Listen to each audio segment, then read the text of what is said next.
DDLJ फितूर लिखने में कितना समय लगा? किताब लिखते समय आपने अपने व्यक्तिगत और व्यावसायिक जीवन को कैसे संतुलित किया? 6 माह हिंदी की किताब को और 6 माह अंग्रेजी की कहानी को। इस तरह मैं कह सकता हूँ, ऐसा तो नहीं है कि आप 6 महीने तक एक ही काम कर रहे हो, मगर अगर आप किसी कॉन्सेप्ट को लिखना शुरू करो और उसके बाद उसको डॉक्यूमेंट करो, वर्ड डॉक्यूमेंट में या टाइप करवाओ, है ना? या उस कहानी को प्रूफ रीड करो, उसको 50,000 लिखो और फिर 40,000 पे ले और 35,000 पे छाप छाप दो। तो इसमें जो प्रयास लगते हैं, उसके साथ में आप इसके आईएसबीएन नंबर को अप्लाई करो। उसके बाद आप अब प्रिंटर वाले को ढूंढो, फंड्स अरेंज करके उसको प्रिंट करने के लिए दो, लॉजिस्टिक अरेंजमेंट्स करो, किताब को लिस्ट करो, उसको बेचने का प्रयास करो, उसकी वेबसाइट बनाओ, उसके प्रमोशन के वीडियोस बनाओ और उसके बाद लोगों तक उनको पहुंचाओ किसी भी फॉर्म में, चाहे वो डिजिटल फॉर्म हो, चाहे वो किताब के फॉर्म में हो, पेपर बैक के फॉर्म में हो।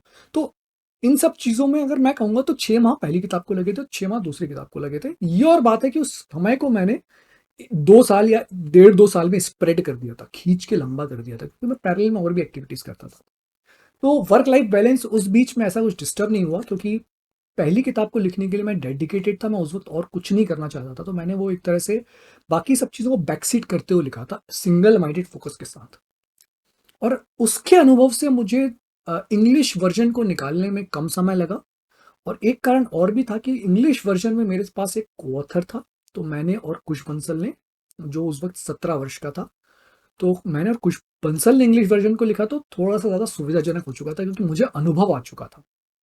और इसके अतिरिक्त वो समय कोविड वाला था, तो कोविड वाले समय में करने के लिए बहुत ज़्यादा कुछ चीज़ें होती नहीं थी, आप घर में रहते थे, है ना? आउटिंग नहीं करते थे और बहुत ज़्यादा बाहर नहीं जाते थे, तो आपके पास समय ज़्यादा था। तो अगर कोई मुझसे पूछे कि किताब को डीडीएलजे एक फितूर को लिखने में कितना टाइम लगा, या अंग्रेजी की डीडीएलजे अ Fitoor, how much time did it take? So to be safer side, 6 months, 6 months.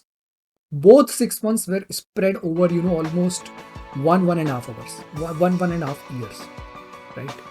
Website videos से लेके किताब लिखने तक, पब्लिश करना, प्रिंट करना, प्रमोशन करना, कंटेंट क्रिएट करना और उसको लिस्ट करना, अमेज़न पे, फ्लिपकार्ट पे ले जाना। तो इन सारे प्रयासों में भी समय लगता है, टीम को बिल्ड करने में भी समय लगता है और अपना काम उनसे करवाना है, कैसे करवाना है, उसमें भी समय लगता है।